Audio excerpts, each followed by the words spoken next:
বিশিষ্ট নেতা এমপি সাহেব ডাক দিয়েছেন, মসজিদের জন্য 1000-2000 টাকা অনুদান ম্যানেজ করছি, মুয়াজ্জিন সাহেবকে পাঠাইবেন। তখন মুয়াজ্জিন সাহেবের কাছাকাছি ছিল সেক্রেটারি সাহেব, যিনি টাকা দেন, কেশিয়ার। তখন মুয়াজ্জিন সাহেব বলছে, কিসে সাহেব, সভাপতি সাহেব ফোন দিয়েছেন 2000 টাকা দিবে এমপি সাহেব, আমাকে তো যাইতে হবে, যাবো? যাও যাও, টাকা দেয় আগে। ঠিক আছে গেলাম, আপনি কিন্তু আমার দায়িত্বটা একটু দেখেন। যাও যাও, দেখবো এখন। ওয়াদা। তাহলে সভাপতি দায়িত্ব নিল ইমাম সাহেবের, আর কেশিয়ার দায়িত্ব নিল কার? মুয়াজ্জিন সাহেবের।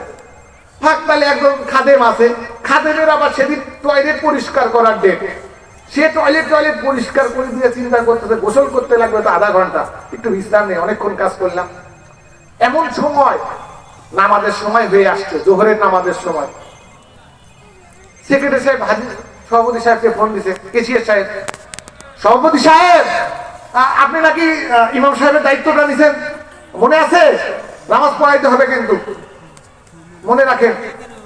মনে মনে কয় নামাজ কেমনে পড়াবে, যত ক্ষমতা দিয়ে সভাপতি দিচ্ছে পড়ায়, আজকে দেখবো আর কিছু।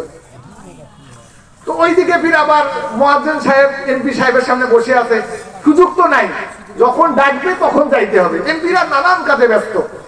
তা মুয়াজ্জিন সাহেব ফোন দিয়েছে, কেশিয়ার সাহেব দায়িত্ব তো নিছেন, সময় কিন্তু আর 5 মিনিট আছে, জোহরের আযানটা কিন্তু দিতে হবে। কি হবে? জোহরের আযানটা কিন্তু দিতে হবে। সঙ্গে সঙ্গে তো কেশিয়ারের মাথা গরম হয়ে গেছে, কি কয়, ও আদা তো আসলে দিছি, বিষয়টা আমি দেখবো। না টেনশন, সময় তো ঘনিয়ে আসছে, আযান দিতে হবে। ও আদা দিছি, এখন তো এই মুয়াজ্জিন তো সবাইকে বলে দাঁড়াবে, কেশিয়ার সাহেব আযান দিবে, ও আদা দিছে, মান সম্মান তো ঠিক থাকলো না। এখন কি করা যায়?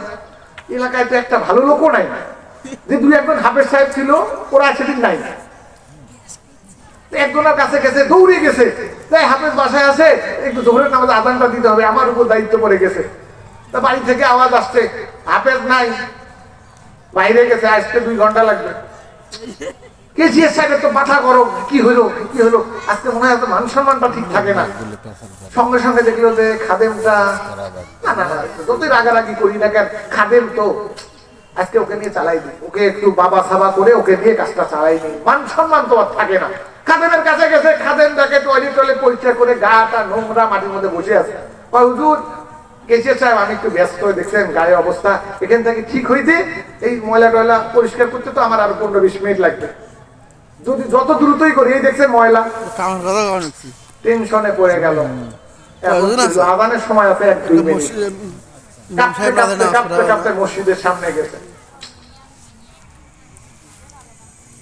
কি করা যায়? মাইকটা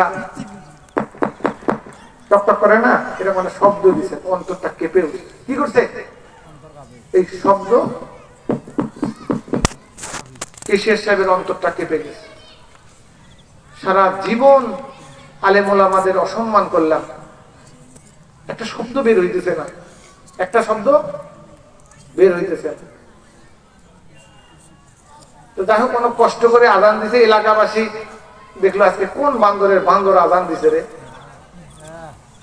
2-1 কি ধরতেও পাইছে, এটা তো কেশিয়ারের কণ্ঠস্বর, এরকম করে চিল্লাচিল্লি করে। কতদিন দেখলাম মসজিদের সামনে, কতদিন কালেকশন করতে এসে চিল্লাচিল্লি করে, এটা কেশিয়ার সাহেব আযান দিচ্ছে। খুব ওজন। ইমাম সাহেব মুয়াজ্জিন সাহেবকে কত আযানের সুর প্র্যাকটিস করায়, আযান দিতে পারতেছে না আজকে।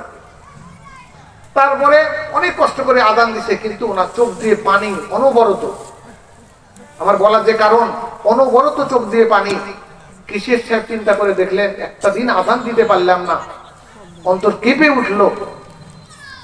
আযানের মধ্যে কালেমা শাহাদাত আছে, কালেমা তৈয়্যিবা আছে না? এটাই ঠিক মতো পারি না, এলাকার লোক হাসাহাসি করলো আজকে, তাহলে কোন ঈমান নিয়ে আমি কবরে যাব? তিনি তখন থেকে তওবা করলেন, আগামীতে যে দায়িত্ব আছে, প্রয়োজনের দায়িত্ব খুব ভালো মানুষকে দিয়ে দেবো, যিনি নামাজি মানুষ, আর আমিও নিজে নামাজি হয়ে যাব। কি হয়ে যাব? নামাজি হয়ে যাব। আল্লাহ যদি চায়, তাই সভাপতি সাহেবের কি ঘটনা হয়েছে ওটা আরেকদিন বলবো। আল্লাহ পাক সেই পর্যন্ত আমাদেরকে কবুল করুক। আমরা আলেম ওলামাদের সম্মান করব। কি করব? আলেম ওলামাদের সম্মান করব, ইমাম সাহেবকে সম্মান করব, মুয়াজ্জিন সাহেবকে সম্মান করব, সভাপতি সাহেবকে সম্মান করব, সেক্রেটারিকে করব, কেশিয়ারকেও করব।